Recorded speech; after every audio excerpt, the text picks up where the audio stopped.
Hi, welcome to Intentionally Fit, and this is day 12 of the PiYo challenge. It's actually a rest day, so I wanted to take another chance to be able to give you some meal prep ideas. One of the ways that I stay sane trying to make food in ahead of time is by using my crock pot. So you can't see it, but it's just probably like a 4-quart crock pot, and it works well for our family. For time purposes, I've already cleaned the chicken, and it's just a family pack of split chicken breasts, and I just peeled all of the fat and the skin off because it's gross.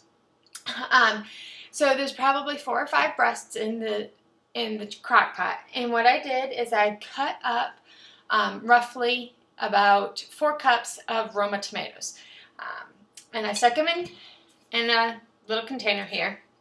And so what I wanted to tell you is kind of how I put it all together. So 4 cups of Roma tomatoes. Now if you don't like tomatoes, you can do it less, or if you want to use canned tomatoes, you can do that. I just happen to have the fresh ones. I used 1 to 2 tablespoons of cumin and the equal amount of chili powder. So if you like it to be a little more Mexican tasting or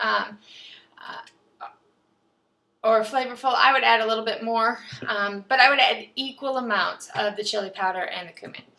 Chipotle powder is my sneaky little piece of my recipe. I like it a lot, but my kids are kind of sensitive to the heat, so you have to be real careful with the chipotle, unless your family is great about having some more heat in their protein. So all I did was I took the tomatoes and I dumped all of that in there, and I used a potato masher, and I'm just mashing it up. And so far it's taken me about 7 minutes to clean the chicken and then cut the tomatoes. So we've got that. So with the tomatoes and the chili, I'm just going to dump it on top of the chicken.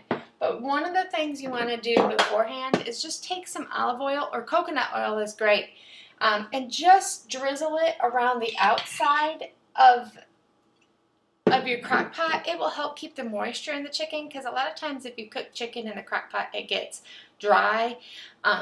But we've discovered that if we just do that little bit of olive oil or coconut oil around the rim and let it slide down in there, that it holds some of the moisture in there better, and it doesn't get dry and nasty. So then I'm going to take the tomato mixture, and I sliced up about a handful of onions. See, handful of onions. I'm just going to dump those on top. And I have 4 cloves of garlic. And I used to watch this cooking show, and it showed you how to do this. You peel your garlic, and then you just smash it down with the blade of your knife. So that's what I do. And then I just roughly chop that. Make sure you don't get any peels in there, because that's nasty. Smash down just so it's enough that you can cut it pretty easily. Alright, we're going to slide that in there on top of the chicken. And then I'm just going to dump the rest of the tomato mixture in there.